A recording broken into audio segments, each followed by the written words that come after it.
and just he'd be behind a wall, he'd come out, photograph me, I'd go behind a wall, photograph me. It was very girly, you know. It was, but it was absolutely fantastic, and yeah, and he was just a real gentleman and a really just an intelligent, shrewd guy, great guy. I was with Tim in the Korengal Valley for while he was filming Restrepo. I was there for on and off for about 2 months, and so there was not much really to do. We were all sort of living in bunkers on the side of a mountain at a very small at the COP, this forward operating base, and you know, we would both go off to these very remote places and then come back and be at this base to just rest. And Tim and I would just sit there for days and just talk and talk about our careers and life. And then we went on this 6-day mission, which was Rock Avalanche, which was in Restrepo. And I remember we had been walking for days on the side, and like we were airlifted to the side of a mountain, and we were in this ravine, or like it was, I don't know what you call it. We were sort of on the side of a mountain. What was it? A draw? No, it was sort of like a path that led all the way to this, the edge of the mountain, whatever. So we're there, and we're all having MREs for breakfast. It was about 11 in the morning, and we were all exhausted. And I ran off because I wanted to find a place to pee, actually. And we were literally, the mountain was this steep. And so in order to find any place to go, you had to crawl on your hands and knees to get up. And I went up, and that's when we were ambushed, and we were hit from 3 sides, and there were bullets coming everywhere. And I was alone, hiding behind this sort of tree. And when I finally got the courage to roll, I rolled all the way down the mountain to where Tim was. And I didn't have my cameras, and so they were saying, you know, get behind a tree. And I said, I have to get my camera. So I ran over, I got my cameras, and I ran back. And I'm trying to hide behind this tree that's about this thick. And obviously it doesn't provide much cover, right? Because your body is much wider. And I'm crouched down, and I'm forgetting to take pictures. I wasn't even thinking about photographing, you know. I'm just trying to stay safe. And I look up, and there's Tim. He's just sitting straight up, and he's filming, totally steady like this.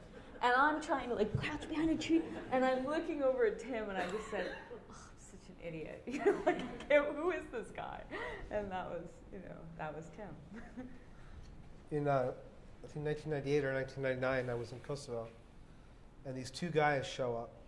One looked like he just walked off the pages of GQ. That was Tyler Hicks. And the other guy looked like he was a professor.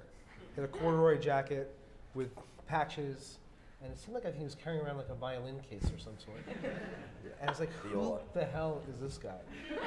And that was Chris. And that was sort of my first exposure to Chris. And very quickly, as many of you who know Chris, by talking to him, you started to immediately understand that he just really knew a lot. And it wasn't for him just about the photography, but it was about the story.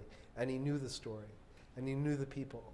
And in those short 12 years or so, Chris went from kind of, you know, selling pictures for $25 a piece when he could to AP, and then me beating him in poker, but that's another story.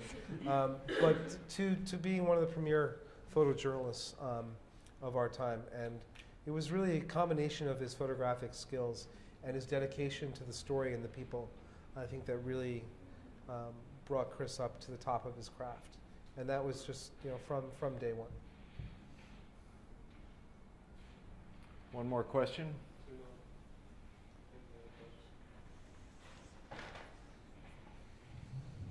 My question is about taking sides. Like, do you have to take a side as to what where you're photographing from, like in a conflict? You know, are you documenting the perspective of the rebels or the government, or just documenting the historical occurrence? I think it depends on who we have access to. Simply, in Libya, if you didn't get a visa to enter Libya to go to Tripoli, you had to go through Benghazi, and you were with the rebels. So, you know, you really didn't have a choice. In Afghanistan, if we try and cover the Taliban, we get beheaded. So we can't cover the Taliban. It's rare that you can cover both sides to be equal. Yeah. That middle zone now doesn't exist, or if you think it does, it's going to be a short day for you. But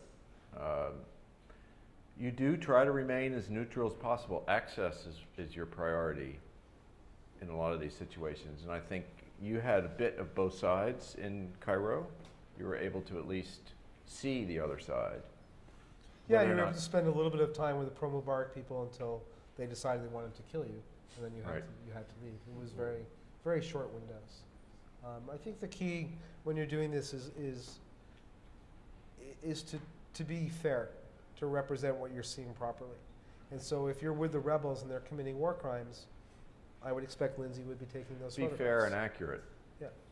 But that said, sides are taken, and it's difficult. You want to be objective, and objectivity is a great word. But I think for me, the most searing experience of that was in Lebanon, and I think you're being bombed by Israel every day, and so you naturally gravitate towards the Lebanese, towards Hezbollah, and maybe being more sympathetic. I constantly try to remind myself I was creeped out by Hezbollah, and I'm still incredibly creeped out by them. And I do think the media became a little too cozy with them. But you can't blame people that because you're sitting around, you have these lawnmowers going around the sky that are bombing. It was Israeli bombs, and so it was very hard to keep telling yourself to stay objective, and yeah, so it can be trying at times.